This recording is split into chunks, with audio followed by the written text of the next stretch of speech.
Rain streaks down the office window like tears on glass. Inside, Thomas Mitchell sits motionless, his reflection a ghost against the gray Seattle afternoon. At 39, he's learned to hide his pain behind the composed mask of a senior data analyst. His colleagues see him as the reliable IT guy who fixes their computers and never complains. They don't see the offshore accounts. They don't see the 8.5 million. Thomas. They say love makes you blind. What they don't tell you is that betrayal gives you perfect vision. The phone buzzes. A text from his wife Victoria. Running late again. Pick up Lily from dance class. Emergency board meeting. Thomas closes his eyes. Lily. His 7-year-old daughter is the only light left in his darkening world. While Victoria grows more distant each month, obsessed with climbing social ladders he never knew mattered, Lily remains his anchor. 20 minutes later, Thomas pulls into the parking lot of the Westmont Country Club. Victoria's parents own this place. Old Seattle money, timber fortune, the kind of generational wealth that makes people forget kindness exists. He walks toward the main building, expecting to find Lily in the children's activity room. Instead, he hears voices from the private dining area. Something makes him pause. Victoria. She's becoming too attached to him, mother. It's going to make this harder. Thomas freezes. Margaret Westmont. Victoria, darling, you knew this day would come. Thomas served his purpose. He gave you a child and financial stability while you positioned yourself properly. But now with Jonathan's offer. Thomas edges closer to the partially open door. Through the gap he can see his wife sitting across from her mother, Margaret Westmont, a woman who's never hidden her disdain for Thomas's middle-class background. Victoria. I know, but Lily adores him. She's going to be devastated. Margaret. Children are resilient. She'll adjust. Besides, Jonathan can provide her with opportunities Thomas never could. Private schools in Switzerland, connections that matter, a real future. Thomas's blood turns to ice. Jonathan. Jonathan Pierce. The venture capitalist who's been circling their social events like a shark for months. Victoria. The custody arrangement is already drafted. Joint custody initially, but Jonathan's lawyers say we can push for full custody within a year. Especially if we can prove Thomas is unstable. Margaret. The drinking issue you mentioned? Victoria. I've been documenting everything. Photos of wine bottles, exaggerated reports of his behavior. Dr. Harrison is prepared to testify about Thomas's alleged depression and drinking problem. Thomas has never had a drinking problem. He barely touches alcohol. Margaret. And the financial discovery? Victoria. Jonathan's forensic accountant has already identified most of Thomas's hidden assets. The cryptocurrency investments, the foreign accounts, even the startup money he thinks I don't know about. We're looking at approximately 8.5 million, plus the house and his pension. Thomas grips the doorframe. They've been planning this. For how long? Margaret. Once you're established in Geneva with Jonathan, you can decide how much contact to maintain with Lily. Distance has a way of simplifying relationships. A small voice cuts through the conversation. Lily. Daddy. Thomas turns. Lily stands behind him in her pink ballet outfit, her face confused and frightened. She's heard everything. Lily. Why is Mommy talking about taking me away from you? Thomas kneels down, his heart shattering. His daughter's innocence is being destroyed in real time. Thomas. Sweetheart, grown-ups sometimes have complicated conversations. You don't need to worry about any of this, okay? But Lily's eyes are already filling with tears. Lily. I don't want to go to Switzerland. I want to stay with you and Mommy together. Thomas picks up his daughter, her small body trembling against his chest. As he carries her away from the dining room, he catches one final exchange. Margaret. When does Jonathan want to move forward? Victoria. Next month. He's already purchased the Geneva property. That night, after Lily falls asleep, Thomas sits in his home office. Victoria is at another emergency meeting. The house feels hollow, like something has already died. He opens his laptop and begins making calls. The first call goes to David Chin, a private investigator Thomas worked with during his corporate security consulting days. Thomas. David, I need complete surveillance. My wife, her boyfriend, financial records, communications. Everything. David. Thomas, are you sure? Once we go down this road. Thomas. My daughter's life is at stake. I'm sure. The second call is to Sarah Martinez, the best family attorney in Seattle. Sarah. Thomas, based on what you're telling me, we need to move fast. If they're planning to relocate internationally with your daughter, we have a narrow window. Thomas, what do you need? Evidence. Lots of it. And we need to file for emergency custody before they can disappear. The third call is to Marcus Webb, a cybersecurity expert who owes Thomas a considerable favor. Thomas. Marcus, remember the banking vulnerability I helped you patch 3 years ago? I'm calling in that favor. I need surveillance equipment, digital monitoring, complete home security system with recording capabilities. Marcus. Thomas, what kind of situation are we talking about? Thomas. The kind where my daughter's safety depends on documenting the truth. Over the next 2 weeks, Thomas maintains his routine while Marcus's team installs an invisible network of recording devices throughout their home. High-definition cameras, directional microphones, motion sensors, all feeding to an encrypted server that Thomas monitors remotely. He documents everything. Victoria's phone calls in the garden. Her meetings with Jonathan Pierce. Her increasingly cold treatment of Lily. But the breakthrough comes on a Tuesday evening. Victoria is at what she claims is a charity fundraiser. Thomas is reading bedtime stories to Lily when his phone alerts him that someone is in their house. Thomas. Lily, I need you to stay in your room for a few minutes, okay? Don't come out until I come back. Lily. Is everything okay, Daddy? Thomas. Everything's fine, sweetheart. Just stay here and color in your princess book. Thomas creeps downstairs, following the audio feed through his wireless earpiece. The voices are coming from his home office. Victoria. The custody petition has to be filed before he gets suspicious, Jonathan. My mother's judge will fast-track it if we can prove instability. Jonathan. The financial discovery is complete. 8.5 million in various accounts, plus the house equity. Once you have full custody and the assets split, we'll have more than enough to disappear permanently. Thomas positions himself outside his office door, recording everything on his phone. Victoria. What about Lily? She's been asking questions. Jonathan. Children adapt. Once she's away from Thomas and settled in Switzerland, she'll forget about him. Besides, boarding school will keep her occupied. Boarding school. They're planning to abandon his daughter in boarding school while they live their new life with his money. Victoria. Sometimes I wonder if this is the right thing. He loves him so much. Jonathan. Victoria, don't get sentimental now. Thomas is a nice man, but he's small.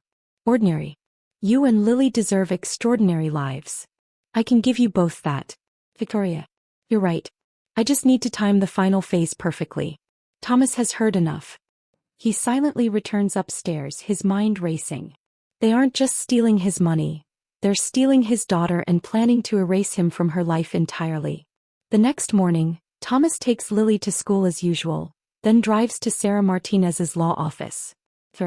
This is comprehensive documentation, Thomas. The recorded conversations are particularly damning. They're essentially planning parental kidnapping and international fraud. Thomas. What are my options? We file for emergency custody immediately. The evidence of planned relocation without consent, combined with the financial fraud conspiracy, gives us strong grounds. We can also request asset freezing to prevent them from accessing your accounts. Thomas. How long do we have? Based on their timeline? Maybe 2 weeks before they try to disappear. We file tomorrow. That afternoon, Thomas receives a call from David Chin. David. I've got the full picture now, Thomas. Victoria and Jonathan have been planning this for 8 months. He's done this before. Targeted wealthy women, convinced them to divorce their husbands, then disappeared with the money. The woman in Portland never saw him again after he drained her accounts. Thomas. What happened to her? David. She lost everything. Her ex-husband, her kids, her house. Last I heard, she was working as a waitress and living in a studio apartment. Thomas feels his resolve harden. They aren't just destroying his family, they're following a predatory pattern that has destroyed others. But Thomas has advantages Victoria doesn't know about. His work in cybersecurity has given him access to financial tracking systems and international databases. His government security clearance opens doors that normal investigators can't reach. That evening, Thomas uses his legitimate access to trace Jonathan Pierce's financial history. What he finds is disturbing. Pierce has been involved in multiple international fraud schemes over the past 5 years. Money laundering through shell companies in the Cayman Islands. Suspicious transfers to accounts linked to organized crime. Thomas documents everything, then makes a call to Agent Rebecca Torres at the FBI's Financial Crimes Unit. Thomas. Agent Torres, I have information about an ongoing money laundering operation involving approximately $50 million in suspect transfers. First. Mr. Mitchell, what's your relationship to this information? Thomas. Someone involved in this operation is threatening to kidnap my daughter and flee to Switzerland. I believe you'll find the financial evidence very compelling. Within 24 hours, federal agents are building a case against Jonathan Pierce's criminal network. Thomas's documentation provides the missing pieces they've been searching for. The emergency custody hearing is scheduled for Thursday morning. But Thomas isn't waiting for the legal system. On Wednesday evening, he confronts Victoria directly. She comes home late as usual, claiming another charity meeting. Thomas is waiting in the kitchen. Thomas. How was the meeting? Victoria. Fine. Boring donor discussions. I'm tired, Thomas. I'm going to bed. Thomas. Victoria, we need to talk. Something in his voice stops her. Thomas. I know about Jonathan. I know about Geneva. I know about your plan to take Lily. Victoria's face goes white. Victoria. I don't know what you're talking about. Thomas pulls out his phone and plays the recording. Jonathan. Once you have full custody and the assets split, we'll have more than enough to disappear permanently. Victoria. What about Lily? Jonathan. Children adapt. Boarding school will keep her occupied. Victoria staggers backward. Victoria. You were spying on me? Thomas. I was protecting my daughter from people who view her as a disposable asset. Victoria. Jonathan loves me. He loves Lily too. Thomas. Victoria, Jonathan Pierce is a career criminal. He's done this exact same thing to 3 other women. The FBI is investigating him for money laundering and fraud. You're not his partner, you're his victim. Victoria's composure cracks. Victoria. You're lying. Jonathan showed me what real success looks like. What it means to have power and influence instead of hiding behind a computer screen pretending to matter. Thomas. Real success doesn't require abandoning your daughter in Swiss boarding school while you live off stolen money. Victoria. I would never abandon Lily. Thomas plays another recording. Victoria. Sometimes I wonder if this is the right thing. She loves him so much. Jonathan. Don't get sentimental now. Thomas is small. Ordinary. You deserve extraordinary lives. The silence stretches between them. Thomas. Victoria, you have one choice. End this now, get help, and maybe we can rebuild something for Lily's sake. Or continue down this path and discover exactly what happens when you threaten a father's daughter. Victoria's phone rings. Jonathan's name appears on the screen. Victoria. Answering. Jonathan, thank God. Thomas knows about everything. He's been recording us. Jonathan. Loud enough for Thomas to hear. Calm down. Meet me at the marina in an hour. We're moving up the timeline. Victoria hangs up and looks at Thomas with a mixture of fear and defiance. Victoria. This isn't over, Thomas. You can't stop what's already in motion. Thomas. Yes, I can. And I will. Victoria grabs her purse and rushes out. Thomas immediately calls Agent Torres. Thomas. They're accelerating their timeline. Marina, 1 hour. They're planning to run tonight. But Thomas has one more card to play. He calls a number he hasn't used in 5 years. Thomas. Alex, it's Thomas Mitchell. I need the team. Full extraction protocol. My daughter's life is at stake. Alex Rodriguez owes Thomas more than money. 2 years ago, Thomas's cybersecurity work helped prevent a terrorist attack that would have killed Alex's entire family. Alex runs a private security firm staffed with former Special Forces operators. Alex. How many targets? Thomas. 2 adults, 1 child. Possible international flight risk. High priority protection. Alex. Consider it handled. The next morning, Thomas receives 3 phone calls. The first is from Agent Torres. First. Mr. Mitchell, Jonathan Pierce was arrested at Seattle-Tacoma Airport trying to board a flight to Geneva. We found $2.3 million in cash in his luggage and evidence of accounts containing over $40 million in laundered money. The second call is from Sarah Martinez. The emergency custody hearing went perfectly. The judge was horrified by the evidence. You have temporary full custody of Lily, and Victoria's assets are frozen pending investigation. The third call is from Alex. Alex, your wife tried to take the girl from school this morning. My team intercepted. She's been detained by federal agents for questioning about her involvement in Pierce's money laundering operation. Thomas closes his eyes, feeling the weight of the last month finally lifting. That afternoon he picks up Lily from school himself. Lily, Daddy, where's Mommy? She didn't come to my ballet recital yesterday. Thomas kneels down to her level. Thomas, sweetheart, Mommy has some grown-up problems she needs to figure out. But you don't need to worry about any of that. You're safe with me. Lily, are we still a family?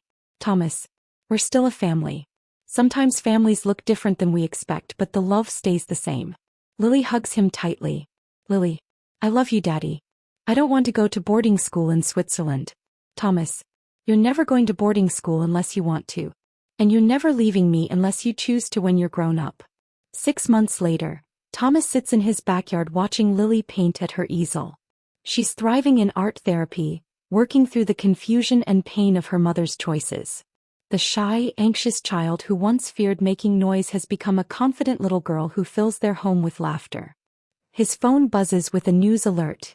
International money laundering ring dismantled, 47 million seized. Jonathan Pierce received 20 years in federal prison. Victoria, in exchange for cooperation, received 18 months in supervised probation. She signed away her parental rights rather than face additional federal charges. Thomas's phone rings. Agent Torres. Mr. Mitchell, I wanted you to know that your evidence helped us identify funding sources for 3 major criminal organizations. The operation you exposed was financing everything from drug trafficking to human smuggling.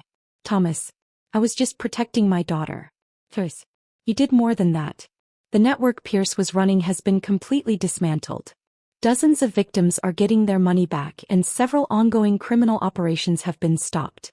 As Thomas hangs up, Lily calls to him from her easel. Lily, Daddy, look what I painted. The canvas shows a house with bright blue walls and a yellow door, surrounded by flowers and trees. In front of the house stand 2 figures, a tall man and a small girl, both smiling with a golden retriever playing at their feet. Lily, it's our house, but I made it more colorful because colors make everything happier. Thomas hugs his daughter, marveling at her resilience. Thomas, it's perfect, sweetheart. Should we hang it next to your other paintings? Lily, yes. Right next to the one of us at the zoo with the elephants. As Lily runs inside to find hanging supplies, Thomas reflects on how much their lives have changed. A year ago he was a man trapped in a loveless marriage, blind to the betrayal surrounding him. Now he was a father who had fought for his daughter's future and won. His phone buzzes with one final message. A text from an unknown number. Thomas, I know you probably don't want to hear from me. I made terrible choices and lost everything that mattered. I hope someday Lily can forgive me. I hope she knows I did love her even if I forgot how to show it. Victoria. Thomas reads the message twice, then deletes it. Someday when Lily is older she can decide if she wants contact with her mother. For now, it's enough that she's safe, loved, and free to be the amazing person she's becoming. Lily appears in the doorway holding tape and grinning. Lily, ready to hang my masterpiece? Thomas, always ready. As they walk inside together, Thomas realizes this moment. This simple, perfect moment of a father and daughter hanging artwork on a sunny afternoon was worth every battle he'd fought to protect it. The war was over. The future stretched ahead of them, bright with possibility. And Lily would never again have to wonder if she was loved unconditionally. Thomas, they say love makes you blind. But I learned something else. When you love someone completely, you'll see everything clearly, including what you're capable of when that love is threatened. The end.